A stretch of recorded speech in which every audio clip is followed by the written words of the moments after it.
I do want to welcome you tonight to Babushka's Bar and Grill. Now, it's a very lively place.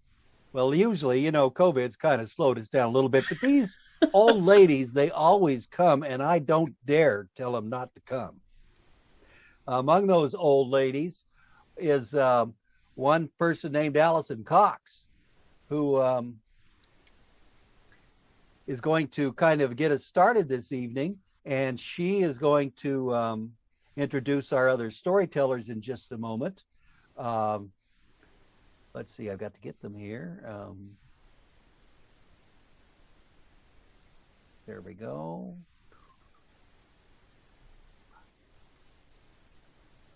So go ahead, Allison, you can start. Welcome everyone to Crone Tales, and you're going to put each person's face up as I name them? Or are we just going to I'm getting them up as fast as I can, but I got to Okay. rotate through the... Okay, so we are so thrilled that all of you are here to join us. And I am Allison Cox, and I'm joined tonight by Julie Strozyk and Penfound and Barbara Fankhauser. All of them are from the Portland Storytellers Guild, and I am from the Seattle Storytellers Guild. And we are really excited to share our stories with you tonight. So to get us started off, I would like to just read a little intro to you. We'd like to share these thoughts inspired by Patricia Lynn Riley and the Wild Woman's Sisterhood. Ancient women were revered, for they held the wisdom of the earth in their own cracks, crevices, lines, and years. They reflected the face of the goddess in their own changing faces. Now, before patriarchy distorted how women were viewed, the Crones meant the crowned ones, and the hags meant the holy ones, and the witches meant the wise ones. And they were the midwives and the healers, the teachers and the leaders in their communities.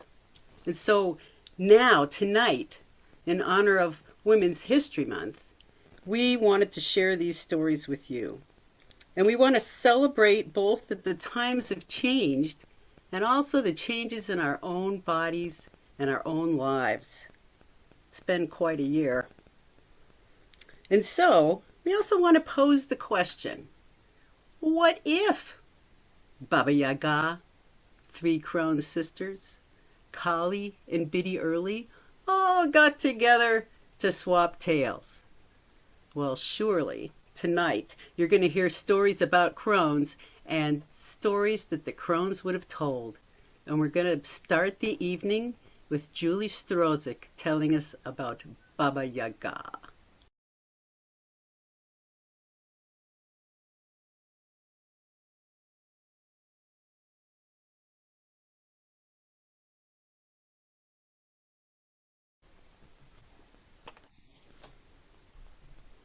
I'll never know exactly how she got into my house. You know my house? It's Izbushka. Its little house stands on chicken legs in the middle of the forest. Usually it turns around and around in a circle. Nobody can find the door. Or if they do, the latch turns into a mouth with teeth. That's how I maintain my privacy. Oh, but that day I looked in the doorway and here stands well, I guess she was a girl, but I could tell right away she was too old to eat. Uh, she was a teenager, kind of an older teenager. She was very scraggly, looked like she'd been living on the streets for a long time. Now, it's true, I have been known to consume the occasional juvenile delinquent, but only the really, really naughty ones, and the ones that are little and tender, the ones that sit around playing video games all day. But this girl, well, she was much too skinny, and once puberty sets in, the meat goes bad, so she stood there, and I looked at her, and I could tell she was a little scared. But she had courage enough to say, "Are you Baba Yaga?" "Baba Yaga," I said. Emphasis on the last syllable. Who are you? And what do you want? I'm Natasha, she said. I, I, I've come to work for you. I understand that girls who work for you sometimes they get to live happily ever after. And well, my life has been kind of hard up until now, and I thought maybe this would be a good place to start. You want to work for me? Well, it's not going to be easy. The work is hard. You have to do exactly what I say. Are you prepared for that? Yes. And that's for that business about happily ever after. It doesn't always work out the way you think. Well, I decided to keep her, and I did put her to work. Oh, you bet. Chop the wood, clean the stove, sweep the floor, do all the cooking, and help me sort my herbs and my potions. And she worked very hard. I have to give her credit for that. And interestingly enough, we got along, she and I. She didn't ask too many questions. That's important. They say Baba Yaga does not like to answer questions because every question makes me a little older. Ah, I'm as old as dirt. I should care about that at this point? No. No, no, no, no, no. I don't like questions because, well, Baba Yaga must always tell the truth. And sometimes telling the truth, oh, that can bring trouble. But she was quiet. She worked hard. She didn't complain. At least I never heard her complain. And sometimes at the end of the day, we would sit in the kitchen and we would talk. I would tell her stories. She would tell me stories about her life. She had had a very hard life. And then perhaps we would laugh a little, sing a song or two. I taught her how to cuss in Russian. Very good at it too. And and every now and then, well, she was young, but I figured she wasn't too young, and so I took out the bottle of vodka every now and then. We would have a little sip here and there, and then we'd really get to laughing and singing songs and telling jokes. Oh my goodness. I knew that she was a very naughty child. I could tell by the look in her eyes, and it was true. She loved to tell dirty jokes, worse jokes than I knew. It was amazing. Well, we got along fine. And one day she happened to notice the mortar and pestle. Now, this is not the mortar that sits on my desk or sits on my table with the herbs where I grind them. No, no, no, no, no. This is the big mortar and pestle that I use for flying through the air. And I squinch down into it and I steer it with the pestle. I squinch into the mortar. Oh, it's fun. And she had said, how does it work? And I said, come on, I'll show you. So we both got into the mortar and we flew through the air with the pestle. Oh, she loved it. I thought I would scare her a little, and I flew very, very, very fast. But she wasn't scared. No, no, no, no. She said, let me drive. So I figured, why not? So I let her drive, and oh my goodness, she drove faster than I did. Oh, we had a great time. And I decided right then that she would be my chauffeur from then on. It was a very good arrangement. Well, one day there comes a knock at the door. And before I can stop her, Natasha opens the door. And who should be standing there but another girl? Oh, yes, Vasilisa the Beautiful. Oh, my God. She's wearing this cute little peasant blouse. She has beautiful, long, shiny hair, perfect complexion, and she's so sweet-natured. She's just a wonderful, wonderful girl. Oh, my God, that woman was walking diabetes, I tell you. Oh, but anyway. I asked her, what do you want? She says, I need a light for some crazy reason. There was no fire in the house or the stepmother or something like that. I said, fine, but you have to work for it. So I put her to work and I gave her some very tricky tasks to do. I gave her a bag of poppy seeds that was also laced with sand, and I told her to separate the seeds and the sand. Now, I wasn't watching, so I don't know exactly how she did it, but she did. Well, from then on, though, it seemed that all the dirty tasks and the hard jobs, Natasha ended up doing those. And Vasilisa just, was a sweet person and sat around and kept her pretty little peasant blouse all clean. But they got along okay, so it was okay. Well, a few days later, what comes? Another knock at the door. We opened the door, and who should it be this time? The handsome prince. Now, I tell you, when handsome princes come to my house, they usually are looking for something. They are looking for the 10th kingdom, or they are looking for some way to defeat the monster, or perhaps to find the princess or something. And usually I tell them what they want to hear, they go away. But this prince, he comes in, he lays eyes on Vasilisa, and if he had a quest, he totally forgets it.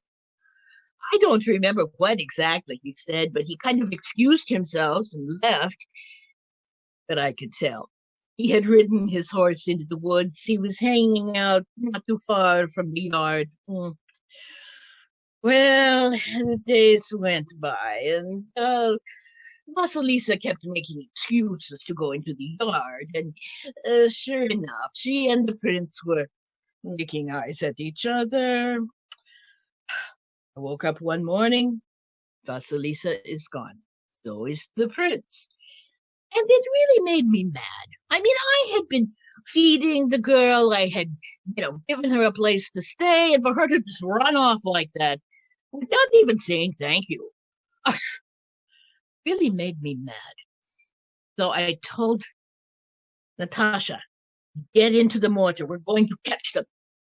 Off we flew, faster, faster. And sure enough, I could see the prince on his horse with Vasilisa down below us. We swooped down when all of a sudden Vasilisa reaches into her pocket and she pulls out a comb. This is an old magic trick. She throws it over her shoulder and the comb becomes a force, dense. It was hard to maneuver the mortar through the woods, but, well, Natasha was a very good driver. She got through the woods. Just as we're closing in on them again, Vasilisa reaches into her hair, pulls out a hair ribbon, tosses it over her shoulder, and it turns into a great wide river. Now, for some crazy reason, I am a witch, so I am not allowed to cross water.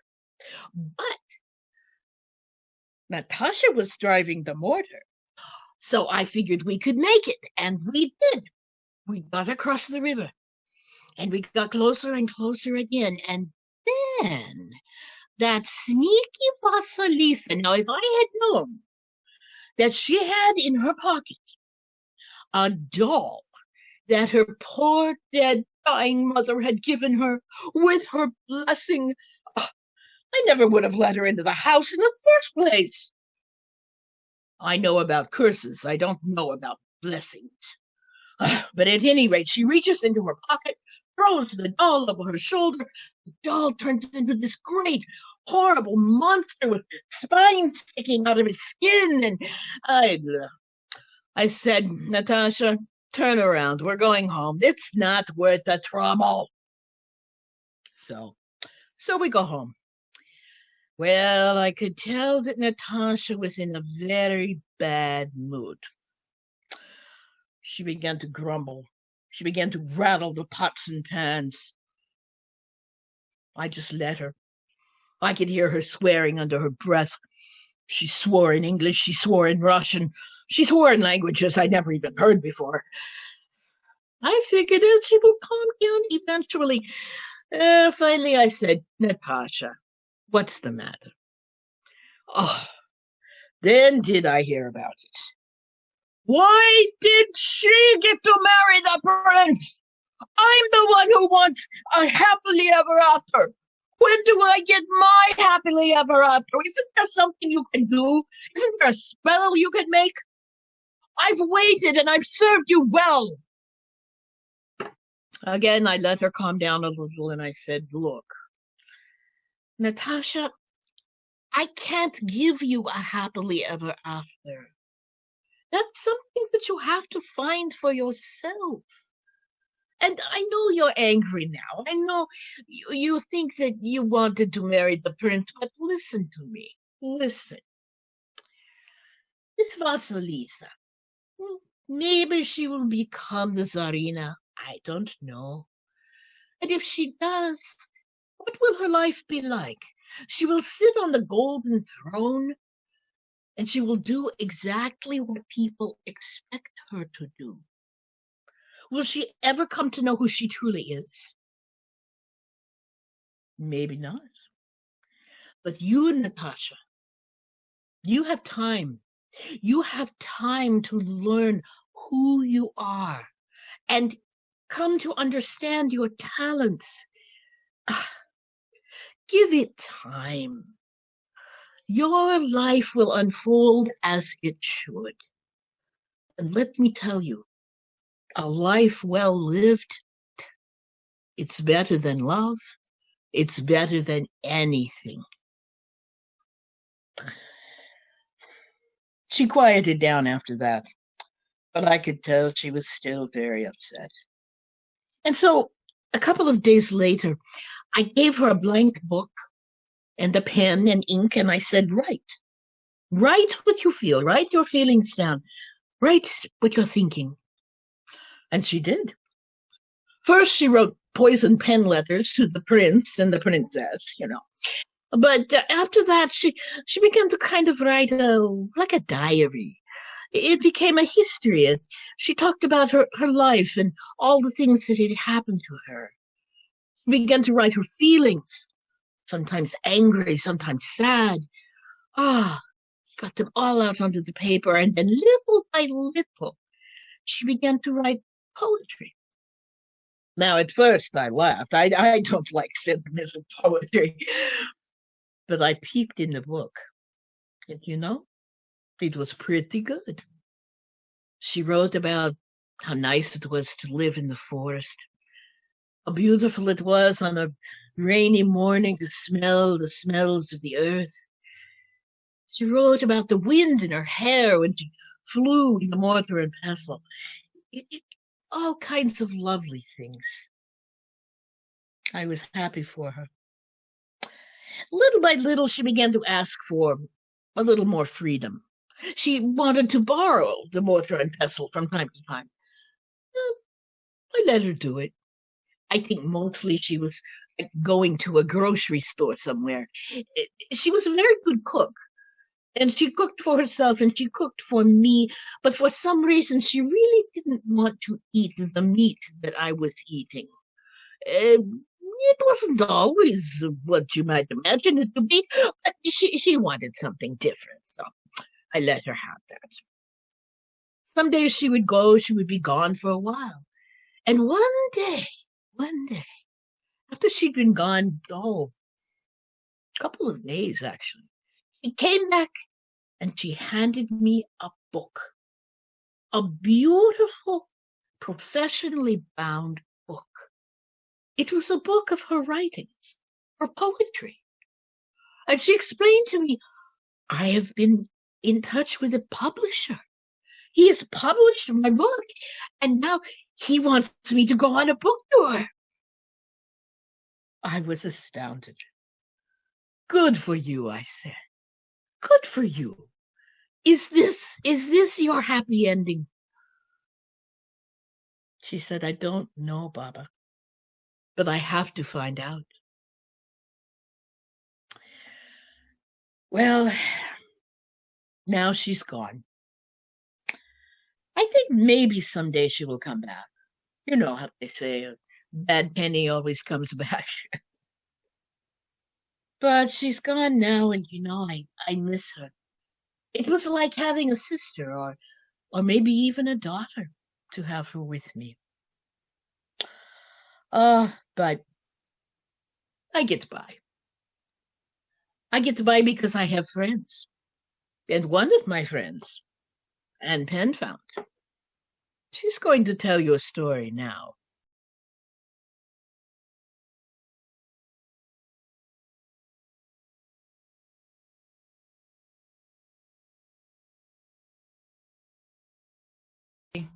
It's my pleasure to be your friend. Once there were 3 crones, all sisters, all widows, who were living with their brother on his farm. One day, the eldest sister, Claudia, announced that she was in need of a diversion. Well, her 2 somewhat younger sisters laughed because Claudia was famous for her diversions. But life had been a little dull on the farm of late, and they were all agreed that a diversion would be a very good thing. So they took themselves off to their brother's townhouse in the city.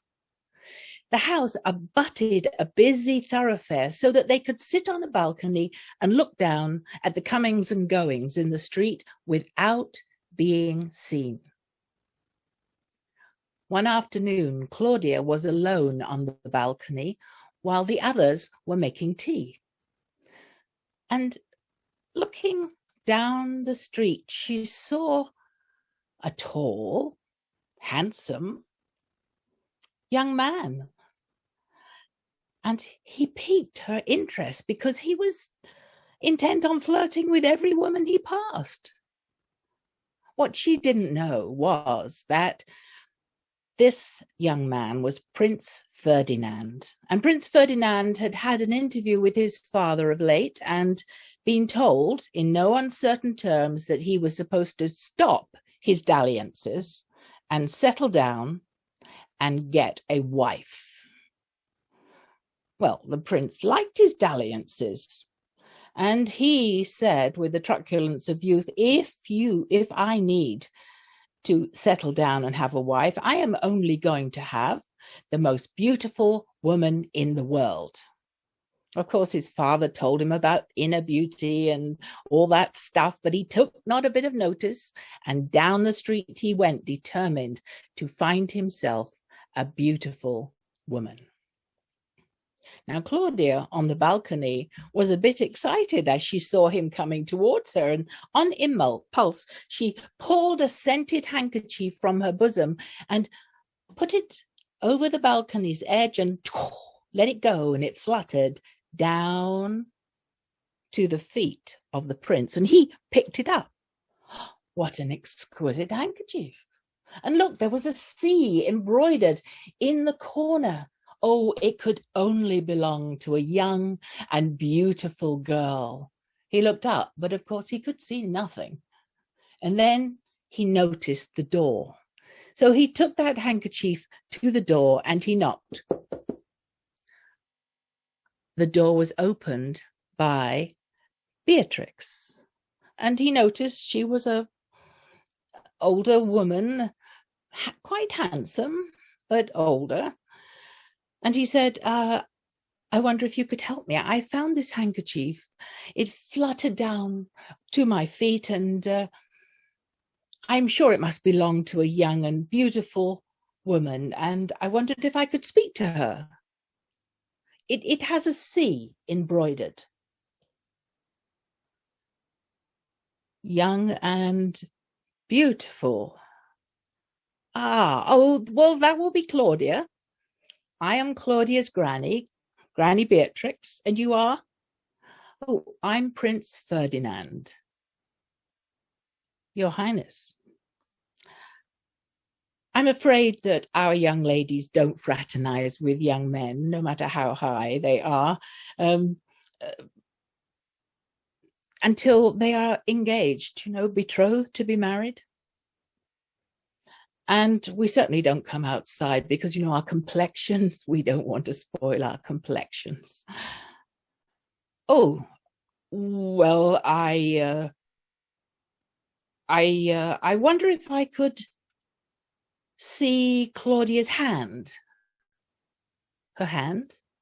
Yes, or her finger or something. Well, I suppose that could be arranged. Why don't you come back tomorrow at 10 o'clock and I will speak to Claudia and make sure that she's here to show you her finger? And so the prince went home. Now, he was already half in love when he'd seen the handkerchief, and the thought of having her finger in front of him was a most wonderful thing, and he couldn't wait. Next morning, he was knocking on the door at 10 o'clock.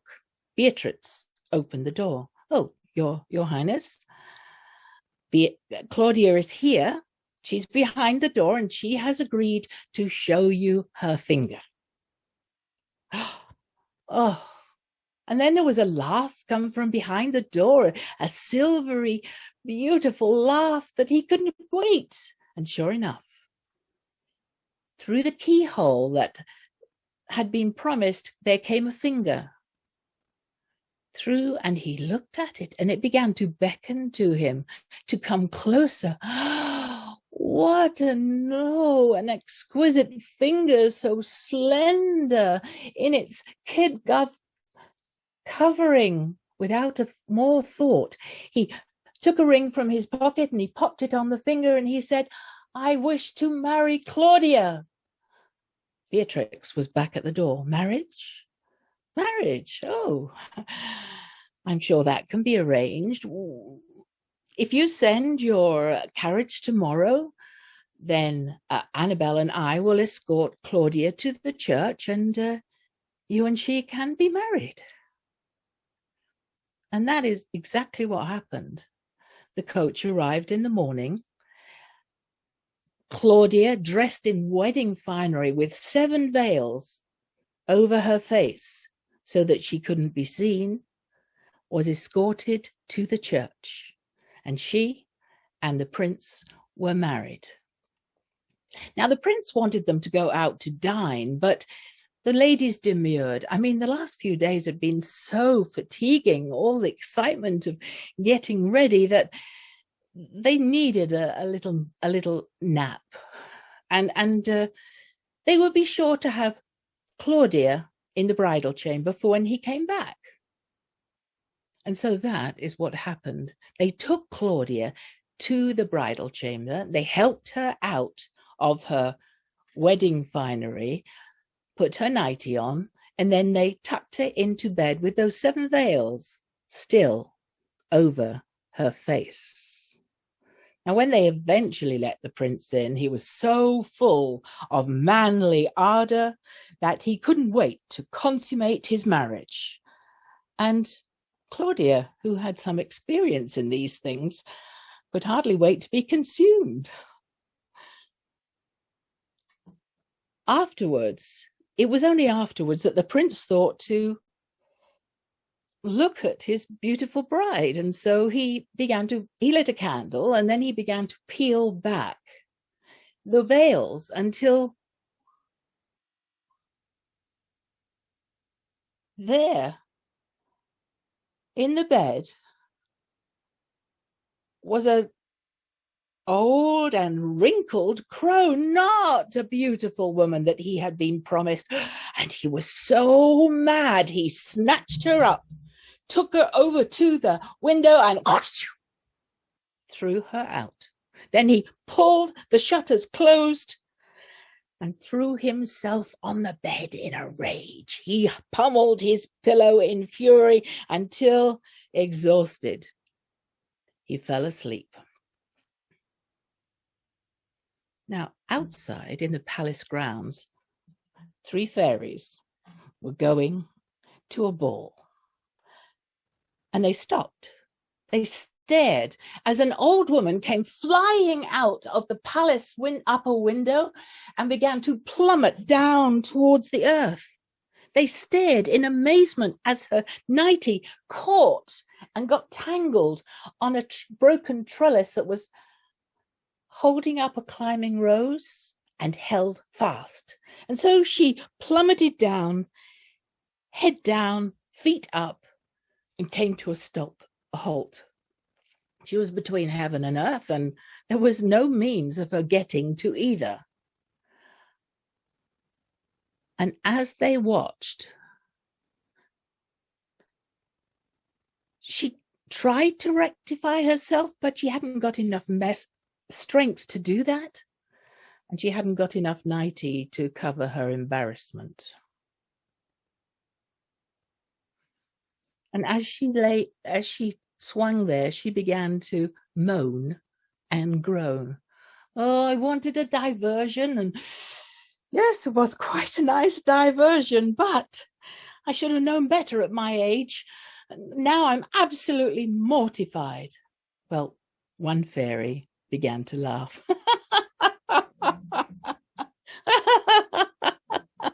And soon all the fairies were rolling around with hilarity. They laughed and they laughed until their sides ached. And then one fairy said, "What say you, sisters? Should we give this crone good luck in exchange for our good laugh? Well, I would wish that she was the most beautiful woman in the world." "And me too," said the second fairy. "I wish that she live a long life and have a good sense of humor."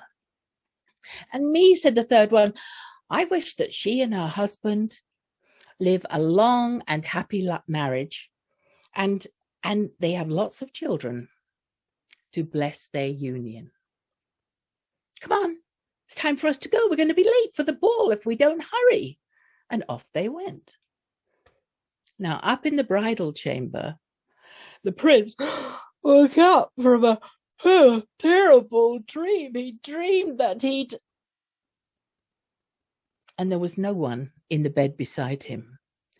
He remembered he had he rushed to the window, flung open the shutters, and looked down. And there, on the trellis, was the most beautiful woman he'd ever seen. What had he done?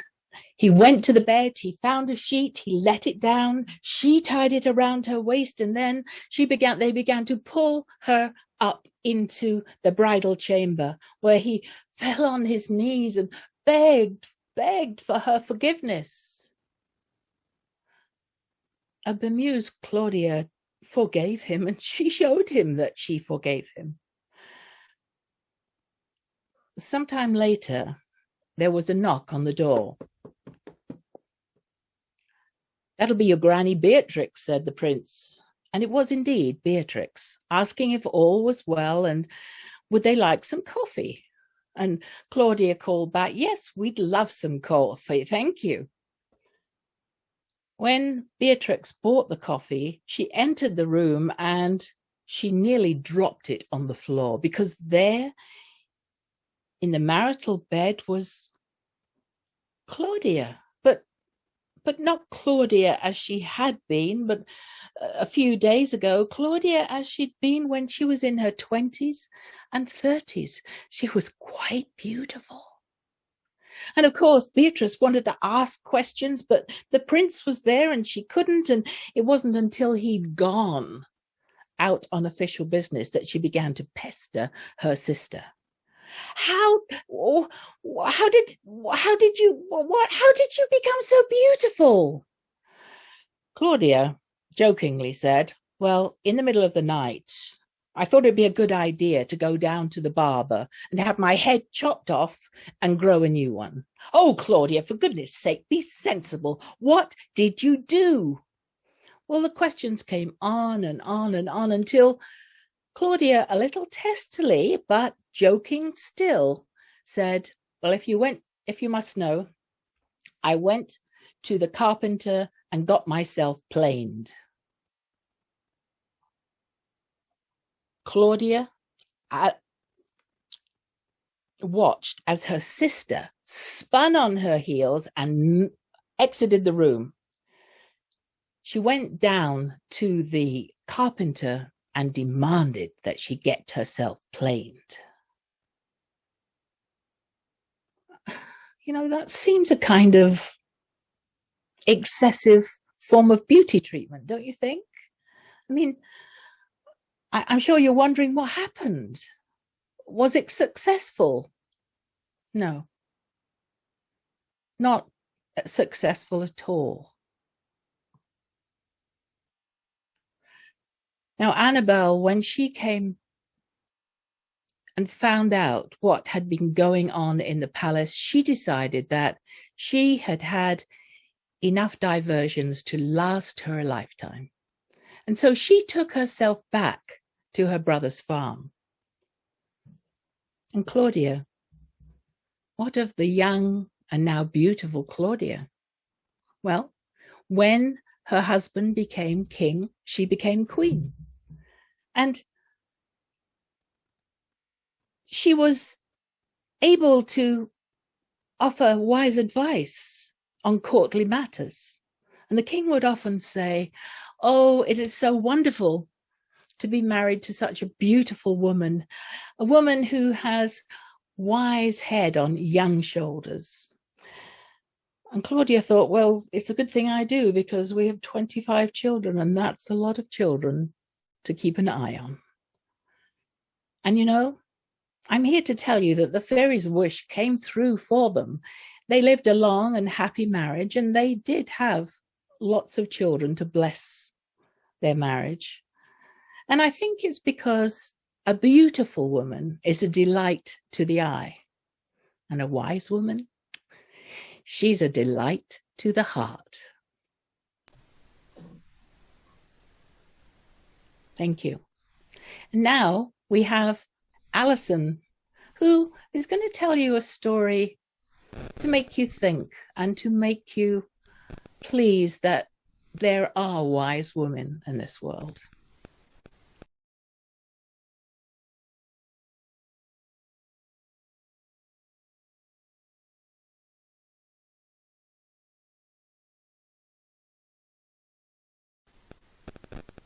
Thank you, Allison. Thank you, Anne. Well, it was 1998, and I was sitting in my car waiting to go to Seattle from my island. I was sitting in the ferry line, and I was 2 months pregnant. And though I had miscarried one of my twins, I knew that there was still a remaining heartbeat until this morning, when I started to bleed again. So the doctor told me to come to Seattle, go to radiology first, and then take the elevator up to the women's clinic. So as I sat there in the car, the radio was playing, and I wasn't really paying much attention. It was an interview with a Brahmin, a Hindu priest, and they were talking about reincarnation. But then I heard the interviewer ask, well, in light of reincarnation, why do babies die? And suddenly I was sitting up alert and listening as I heard the Brahmin reply, well, sometimes a soul may choose to visit those that they love for just a short while before moving along on their path in life. And then the ferry line started to move, and so I started the car and pulled on, and when I parked, I turned off the motor and the radio because I just didn't want to think about all that right now. And so I just looked out the window at the water as we crossed over to the mainland. Well, when I got to radiology, they told me it would be a long wait. And so I reached into my bag and I pulled out a book that I brought with to take my mind off all that I could not control. It was this book, The Storyteller's Goddess by Carolyn McVicker Edwards. And I opened it at random, and there I found a story that I had never read before, a tale about the Hindu goddess Kali. The people were crying for help. Help us! There is not enough! There is not enough food! There is not enough space! There is not enough! And then high above, in her palace on Mount Meru, the goddess Kali turned in her sleep. There is not enough food, they cried, even though the plants grew so tall that in order to get through the forest, one could barely cut a pathway with a sharp blade. And when the people planted grain, it grew up over their heads. And there still wasn't enough food because there was so many people. Oh, babies were born and they grew and grew, but no one ever left the earth. So, as the people kept crying, help us! There is not enough! There is not enough space! There is not enough food! Gradually, the cries began to permeate Kali's dreams until they became part of her dream too. Until finally, there is not enough! The goddess opened her eyes. Who disturbs my sleep? There is not enough! There it is again. She threw off her covers, and she gathered the gray robes of sleep about her. She stood up and strode across the room and threw open the shutters, put her hands on the window ledge, and leaned her head out, and as the mountain winds rifled through her hair, she looked down and said, "How long have I been asleep?" Because down there she saw people crammed so tightly together, and animals were trying to squeeze their way through them, and they were all trying to reach these great vats of food that were set up between buildings built so close together that one could barely see the sky. And the scent that rose up from all this was of sweat and dung. The goddess pushed away from the window. She put her hands on her hips. She licked her lips and she called, "Time!" And her servant Time came running. And she said, "Bring me my red sari." And he returned with a sari the color of blood. And she dropped the gray robes of sleep and began to wrap the sari about her and said, "And bring me my jewelry. I will need it as well. And you should dress yourself because we are going out." Well, Time was so surprised. They had not left the palace in so long. And so he picked up those gray robes of sleep and wrapped them around himself. And then he put on his favorite shoes, the ones that are shaped like fish, symbols of life and the cycle of life. And then he went to get her necklace and came back with a necklace that contained 50 glinting skulls. Now some say that these skulls were from the demons that she killed in the long before, because otherwise they would have annihilated all the people. But who knew that there'd be so many people? Well, no sooner had Time clasped that necklace behind Kali's neck than she pointed to a pile of packages all wrapped in golden papers and said, "Be sure to bring these too, and call for my chariot." For on this day, Kali was not going to ride her tiger. Oh no, and she was not going to ride her lion. When her chariot came, it was drawn by 8 white stallions and 8 black mares. And once they loaded the golden packages, Kali and Time stepped aboard. She grabbed those reins, and with a snap, they were off. And as the chariot descended down to the earth, they left a trail of smoke and sparks in the sky. Well, when they reached the first village, Kali pulled on those reins to stop. And then all the people began to gather round. And Time stepped down and started to disperse those golden packages. And when they opened them, they found spider webs and dust and rust and mold and mushrooms and worms and the scent of fresh earth and aging. For on this day, the plants learned more than growing and thriving. They also learned to wither back down into the soil to provide food and space so the trees could finally grow. And on this day, the animals continued to have babies, but those babies would grow and age and die. And on this day, people began to age and die as well, so that there would always be room for their children on the earth. Well, after Kali and Time made all the rounds, they returned to her palace, and there she threw herself across her bed exhausted. And so it was up to Time to gently undress her and cover her up with the blanket so that she could sleep again for who knows how long. But you know, even in her sleep, Mother Kali protects us in our dreams. And so it is to this day that the goddess Kali is known as she who dances at funerals and she who sometimes stops babies from being born. And now and then, Kali and Time, they ride in that chariot, only now Time has his own gifts to give. For he gives people the gift of silver and white hairs, and he wraps them in the golden papers of wisdom and acceptance, and he gives his gifts freely to all. Well, when I read that story, it resonated so deeply within me. I mean, I used to work at an OB clinic, so I knew that my situation could go a lot of ways, but after reading that story, I knew that I had lost the second twin.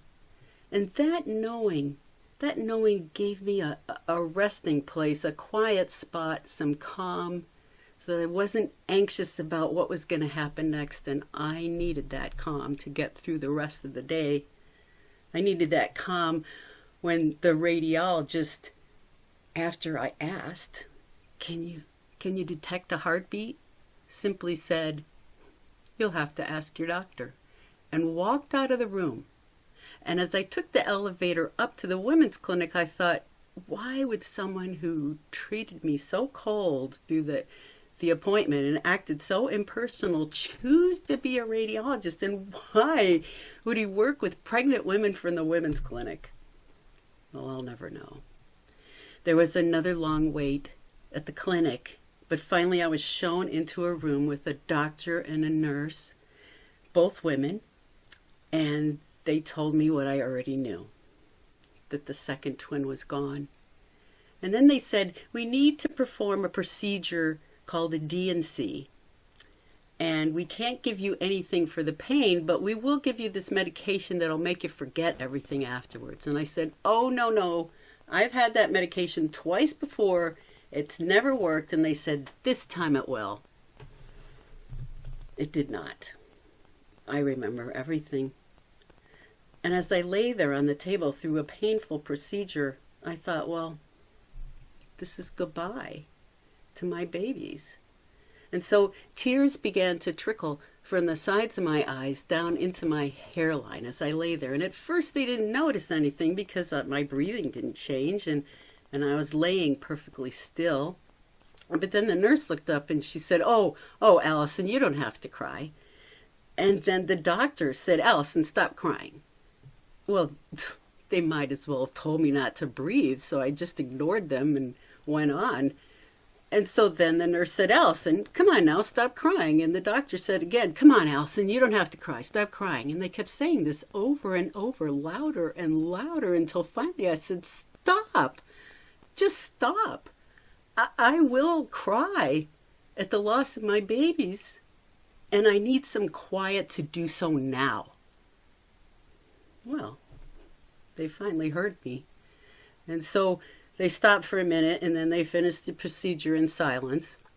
And then I was led out to the waiting room, and there was my partner, Mark. And I said, "Oh, how long have you been here?" And he said, "Well, when I checked in, they said they just took you in, but nobody ever offered for him to come join me." So we were dispersed with the instructions that I was not supposed to drive for 1 to 2 hours because of that medicine they gave me that never worked. And as we're going down in the elevator, I said, "Mark, we don't have to wait. That stuff didn't even work on me. You know, we have 2 cars now in downtown Seattle, and we didn't want to leave either one there overnight." But Mark said, I want to wait. I want to be safe." So we found a little dark cafe nearby. And by now we're stirring our cold tea and coffee, looking out the window at a gray, dismal, rainy day. And then Mark, he put his hand over mine and he said, "You know, my mother had 2 miscarriages. She used to plant forget-me-nots in their memory. She loved those flowers. They were her favorites." And then he told me something I'd never heard before. He said, "I always wondered about them, Thomas and Teresa, and what it would have been like knowing them, growing up with them as my older brother and sister." And when he mentioned his mother's miscarriage, I thought about that line in the story that described Kali as she who sometimes stops babies from being born. And that reminded me of what that little bit of the interview that I'd heard when the Brahmin said that sometimes the soul may choose to visit those that they love for a short while before moving along on their path in life. Now, Mark and I, we were born Midwestern Catholics. And even though that life was long behind us now, you know, I was starting to get this idea, and it was filling me with a sense of wonder and peace. And even though I was surprised, I was just feeling so happy. And so I sat there in the booth and I told Mark the whole story that I had just read of Kali, and how afterwards I had had this knowledge that both the twins were gone. And then I told him about that little bit of the interview that I heard, and I said, "Mark, what if our twins were Thomas and Teresa, come to visit us for a while?" Well, he's a man of few words. So he just moved closer to me in the booth and put his arm around me, and we both breathed a big sigh. But I took that thought and I held it close and rocked it to my heart to stay. And you know, not long after that, I found 2 garden statues that were child-size. They were supposed to be depictions of the life of St. Francis as a child, but to me, one did look like a little boy, but the other one looked like a little girl. And so now they stand not far from here, amongst the forget-me-nots in our garden bed, Thomas and Teresa, who came to visit for a while. Well, any crone will tell you, it's okay to cry. And they'll also tell you that it's wonderful to laugh. And so here's Anne Penfound to tell us more about that third Crone sister. Third Crone sister. Thanks, Anne. I wonder if she planted forget-me-nots, because I think that's a beautiful idea. I'll be sure to tell her next time I see her.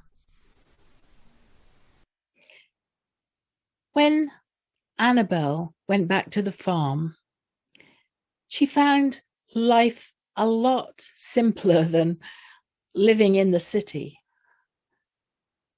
The cock crowed, the rooster crowed, you just got up and you got the work done. You milked the cows and slopped the pigs and fed the chickens. And even when her brother died a few years later, she just carried on until one year she realized that the work wasn't getting any easier. And her body certainly wasn't getting any younger. So she decided it was time to hire some help, keep the farmhouse spick and span, milk the cows, slop out the pigs, and feed the chickens.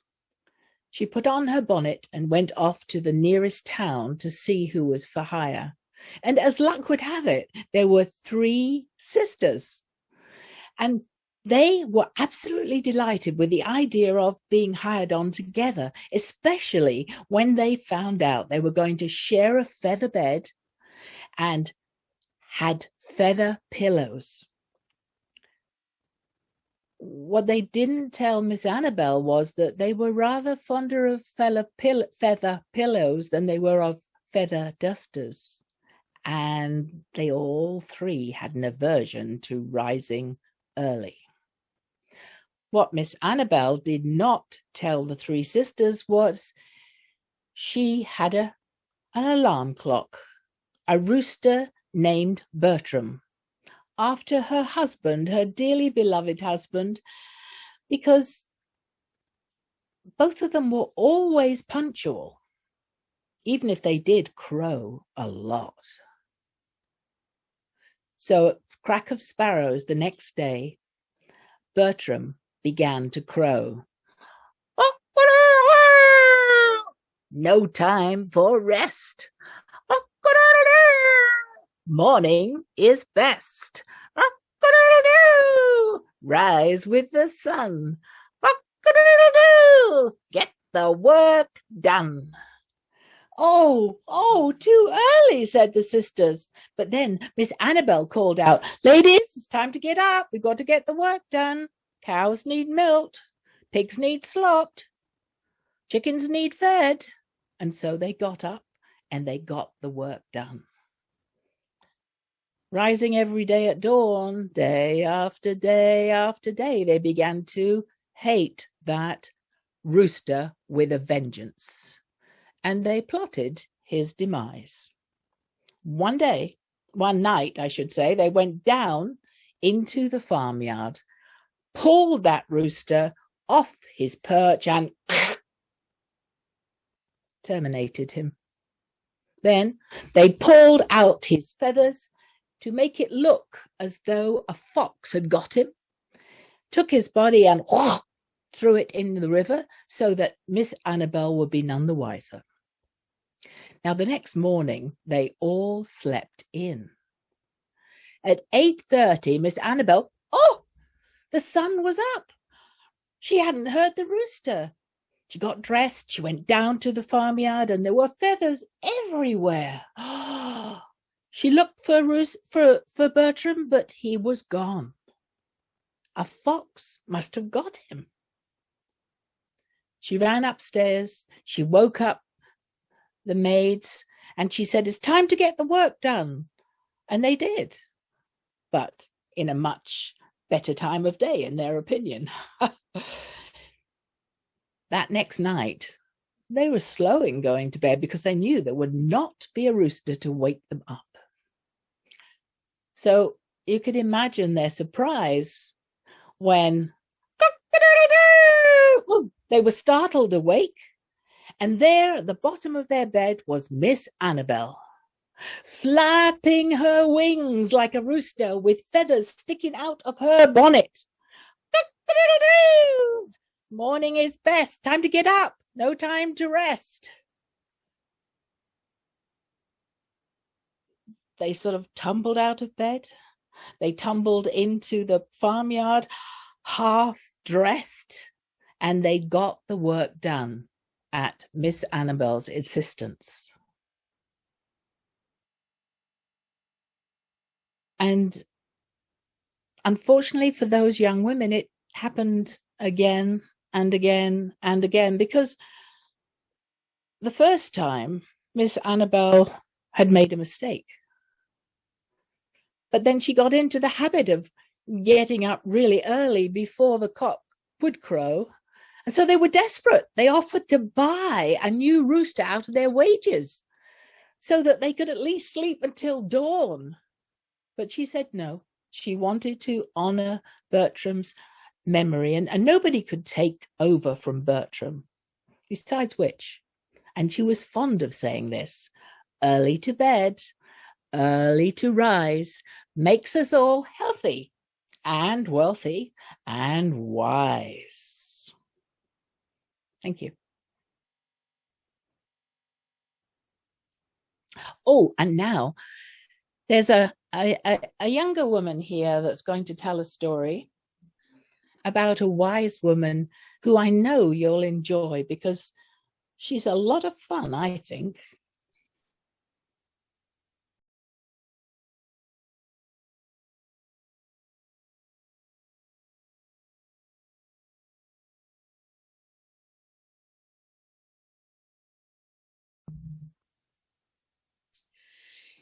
Now, the people in this little Irish village were used to seeing Biddy Early, you know, out in the fields and in the byways and along the paths, looking for herbs and roots and flowers. This time of the year, in fact, she would be out there getting the very first little sprigs of stinging nettles to take home and make that early spring tonic that made everybody come to life after the long, hard winter.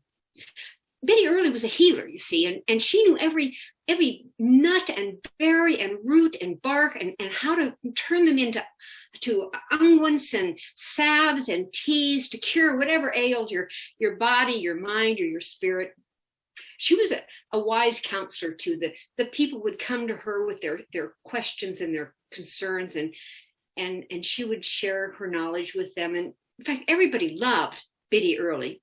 Well, except the priests. They were not that fond of Biddy Early because, well, frankly, she gave them some really stiff competition. But even so, more than one priest would come around her house late at night to consult with her on some of their more difficult cases. Now, one afternoon, Biddy Early was sweeping out her front room and her little whitewashed cottage there at the edge of the village when there was a knock at the door. And she opened it, and, well, who should be standing there but Death himself. Grandmother Biddy Early, as you know, every living creature is allotted so many years, so many months, so many weeks, so many days, so many hours, so many minutes, and so many seconds. And yours have come to an end, and you'll be coming with me now. Oh, Biddy Early said, well, you know, Death, I knew that you'd be coming for me, but I just didn't think it'd be so soon. I mean, I'm feeling fine, but I've lived a long, good life, and if, as you say, I will come with you now, just as soon as I finish sweeping out my front room here, because I'll not be leaving a dirty house. Grandmother, I don't think you quite understand. I'm Death, and you will be coming with me now. Well, young man, I don't think you quite understand. I have lived a long life, and I have always respected Death, and I would like a little respect now from you. And, you know, if you were not such a layabout, you might come in here and help me clean the room up a little faster, and we could be on our way all the sooner. Well, Death thought to himself, this is not a woman I'm going to be arguing with. And so, don't you know that Death came into her front room, and he took that broom and he began to sweep. When Biddy Early went out to the kitchen to do another chore, but she popped in and she was watching, and well, you know, Death had never really been one for manual labor, and he had no idea what he was doing. It was hard enough to hold that broom in his little bony hands, but he was just sort of moving the dirt around the room. And finally, Biddy Early said, oh, for heaven's sake, you're no good at that. Come into the kitchen. Perhaps you'd be more useful in here. I need these vegetables cut up, the potatoes and carrots and onions. I need them cut up for the stew, for I'll not be letting food go to waste. Well, he took the knife in his bony hands, and he started trying to cut up the vegetables, but again, it wasn't something he was really used to, and it was a good thing he did not have flesh, because there would have been blood all over the cutting board. So finally, Biddy Early looked at him and said, oh, you're no good at this either. I'll tell you what, there are people going to be coming to my house pretty soon, for you see, I'm having a party, a birthday party. My last birthday party, apparently. Perhaps you could open the door and let them in. You want me to greet your guest? Well, yes, I think that's at least, I think that's something you could probably manage. And so Death, he went into the front room, and sure enough, the people started arriving, and Death would open the door and he would say, welcome to Biddy Early's. And they would come in and they kind of look at him and come on in. I mean, it was Ireland, and most people had seen stranger things than this. And in no time at all, the front room was filled with people, and they were talking and laughing and telling jokes. And well, the libations came out, and well, that made the volume of the conversation even bigger. And everybody was chatting and talking and laughing and carrying on. And well, everyone except Death, he was kind of standing over there in the corner watching everything. He never really learned the art of small talk. And well, the people there, they kind of looked over at him. They didn't really know what to say to him. And so the party went on, and well, the food came out and they ate, and then out came the birthday cake with the candles, and the song was sung, and the candles were blown out, and the cake was cut up and put on little plates and passed all around. And pretty soon, over come little 6-year-old Billy, Biddy Early's grandson, with a piece of cake on the plate. And he handed it up to Death. He said, here, Mr. Death, I brought you some birthday cake. And Death said, as you can see, I'm a skeleton. I have not eaten. I have no need to eat. Oh, but this is birthday cake. Everybody eats birthday cake. Well, Death was a sport about it. He took the cake and he cut a piece and he put it in, and it sort of bounced off the back of his throat and down the rib cage and out onto the floor at his feet. Well, now who should notice this but the children? And in no time at all, there was a little line of the children lined up in front of Death, and some of them had a little plate of cake, and some of them had a little cup of punch, and they all wanted to feed Death and watch this food come down. And he accommodated them all as well as Death does. And in no time, there was a pile of soggy cake there at his feet. And well, now just about now, out come the fiddle player and the drummer, and they started playing the music, and folks started dancing reels and jigs, and the floor was just pounding with the rhythm of the dancers. And we don't know who, but somebody reached out and grabbed Death by the wrist and pulled him onto the dance floor. And before the evening was over, Death had danced with everyone in that room, and everyone in that room had danced with Death. Well, the party went on and on, but as all good things do, it came to an end. And when Biddy Early and Death saw the last guest out and closed the door, Biddy Early turned to Death and said, well, I want to thank you, Death, for letting me have this one final party, and I'm willing to go with you now. And she reached out her hand to Death, and Death started to reach his hand out towards her, and then he said, I can't remember when I've had such a good time. I don't get invited to parties, and let alone fed and danced with. And so here's what I'm thinking. I'll come back in a year and see how you're feeling then. Oh, well, Biddy Early said, well, if that's what suits you, Death. Yes, that would suit me just fine. That would suit me. I'll see you in a year. And Death was good to his word. He came back in a year. And the party that year was as good as the one in the first year. And this time Death was even a little bit better at sweeping and cutting up vegetables. And the people in that village, they're known all around for being kind and patient and compassionate. And if you were to ask them about that, they'd tell you, well, it's not surprising. I mean, we all dance with Death on a regular basis. And while he's not the most graceful dance partner, he's no one to be afraid of. And those people in that village, they wanted me to also let you know there's another party coming up really soon, and you are invited. We are all invited.